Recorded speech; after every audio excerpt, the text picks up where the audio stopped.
Chapter 5. Everyone is busy. Once there was a boy. He lived with the parents in a small town. His name was Rohan. His father was a potter. He wanted his son to become an officer. So instead of his low income, he sent him to a good school. Rohan was a lazy boy. He did not like to go to school. He was not interested in studies. He liked to play around in the garden. He very often ran away from the school. He spent his time in the streets, often playing with some of his friends. His parents were unhappy with him.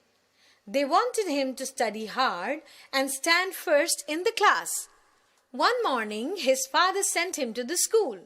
As per his routine, in spite of going to the school, he decided to go to the garden. It was a bright and sunny morning. The birds were singing songs and enjoying the day. Butterflies were flying from one plant to another, enjoying the nectar from the flowers. Rohan was feeling really happy to be away from his school. He saw looking the beautiful flies moving from one flower to another. He was a bee and went towards it. "Dear bee, you are so beautiful. Will you play with me?" "Oh no, I cannot play with you." "Why can't you play with me?" "I'm very busy.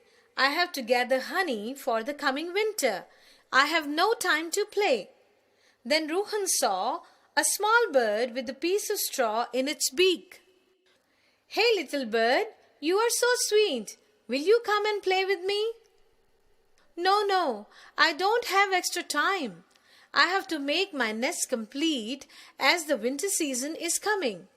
After saying this, the little bird flew away. Rohan then saw some ants running with grains of rice toward their holes. "Dear aunt, come on, stay with me for some time. We shall play together."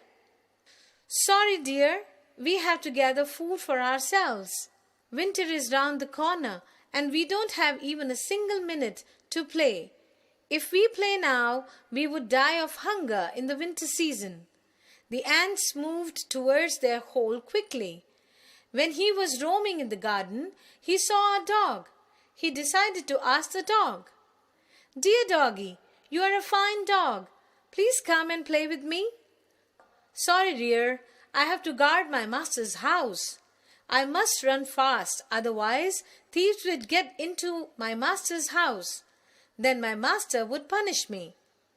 Rohan felt ashamed and thought that there is no one else idle except him. If the bees, birds, ants and dog are so busy, why I am not busy? Why I am so lazy? Saying so, he ran towards the school. He had now made up his mind not to waste his time sitting idle. Thereafter, he read his lessons and solved the sums carefully. He stood first in the class. Now he was praised by all the teachers in the school. His parents felt proud of his achievements. Later he progressed in his life and became an army officer.